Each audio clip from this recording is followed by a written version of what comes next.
Hello po sa inyong lahat mga ka-crypto. Ako po si Pinoy Crypto Trader at sa video na ito ay atin pong pag-uusapan ang tungkol sa balitang ito kay XRP, kung saan ang sabi rito ay XRP all set to rise to $2.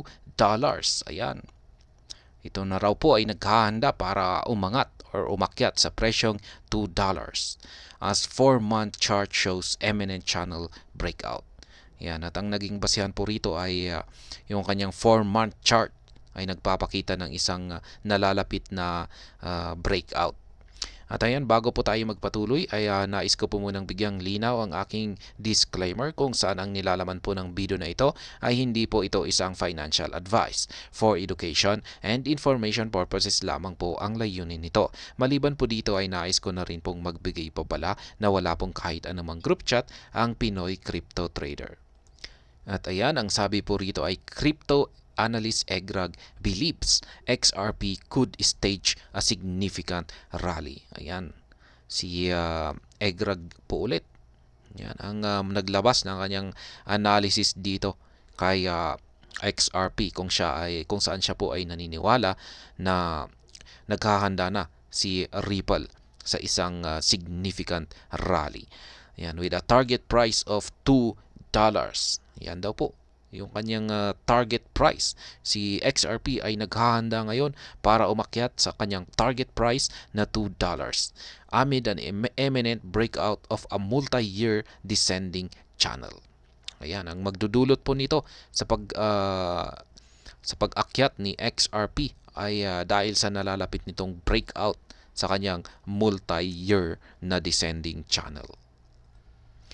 Ayan, in this latest analysis, Egrag highlighted that the $2 price level carries significant historical significance. Ayan, meron daw po itong kinalaman sa historical significance.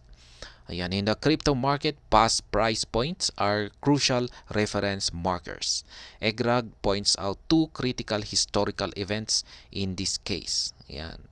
Meron daw po siyang pinoint out dito na dalawang mahalagang historical events. At ayan po yung kanyang chart dito. Significance of the $2 mark. In January 2018, XRP hit the $2 threshold, marking the peak of the body candle on the price chart despite the asset touching $3.31.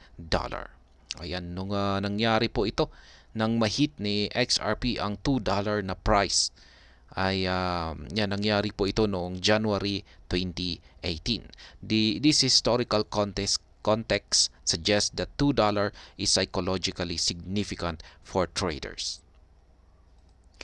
Another vital historical moment occurred in April 2021 when XRP's price reached $1.96. The $1.96 level marked the peak of the chart's week. This second peak indicates that XRP can reach these heights again. Ayan. Yung second peak raw na ito ay nagpapakita na si XRP ay may kakayahan para muling akyatin ang ganito kataas na presyo. Egrag emphasizes the importance of analyzing XRP's price movements in a 4-month time frame. Higher time frames filter out false signals, offering a more precise and reliable picture of the asset's trajectory. Ayan, totoo po yan.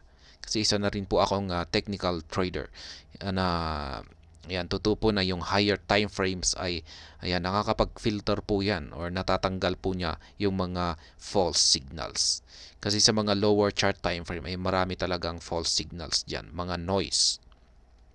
The descending channel. To provide visual context for his analysis, Egrag shared a 4-month chart. The chart reveals the formation of two descending channels. Yan, yung kanyang chart ay meron daw dalawang two descending channels.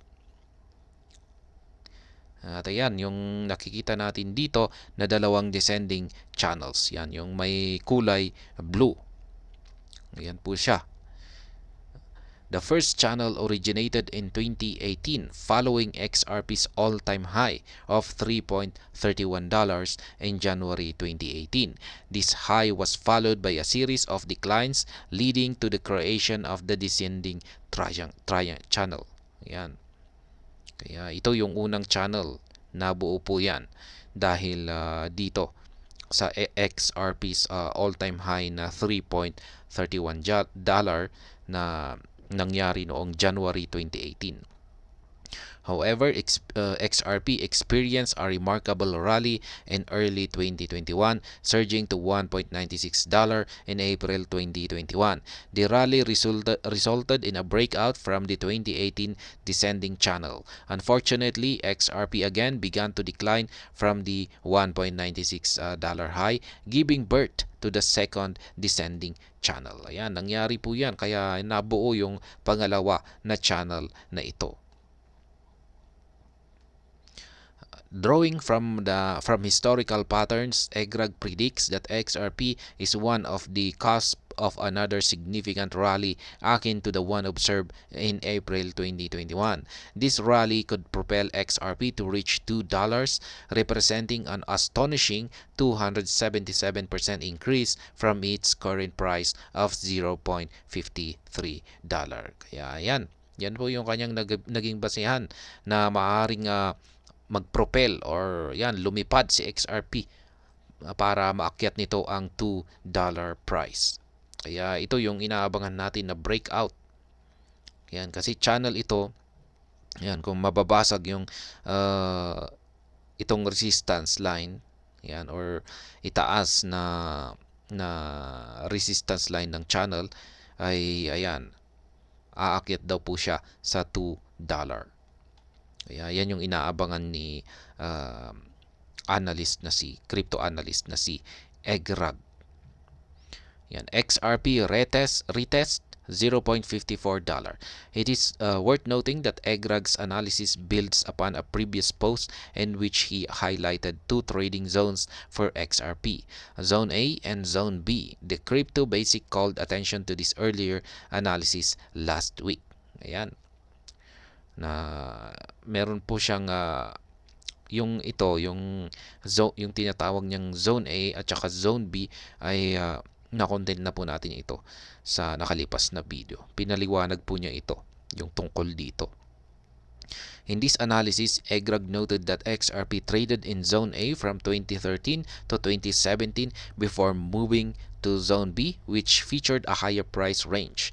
EGRAG now suggests that XRP could break out of Zone B, entering a new zone with an even higher price. Yan, parang ganun rin po yung kanyang analysis dito sa channel, yung Zone A at saka Zone B. Yan, nag-aabang na rin po siya ng breakout para yung magkaroon siya ng kasi kung pag nagkaroon ito ng breakout ay mas mataas yung kanyang aakyatin. And notably, XRP's current position at 0.53 follows a recent opposition to its latest upsurge.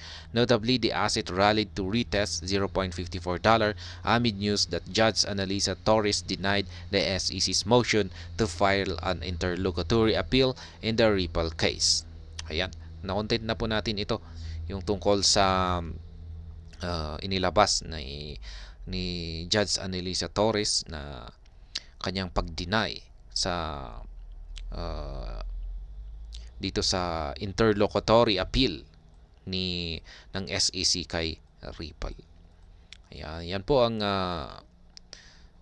balita natin ngayon dito sa analysis ng isang crypto analyst na si EGRAG Crypto, kung saan ay meron po siyang nakikita na dalawang channel at yung latest na channel natin dito ay malapit na pong magkaroon ng breakout.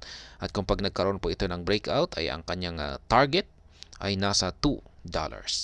At ayan, hanggang dito na lamang po tayo sa video na ito. Sana po ay inyong nagustuhan ang aking paliwanag dito. Kung inyo po itong nagustuhan ay pakiclick lamang po ang like button nito.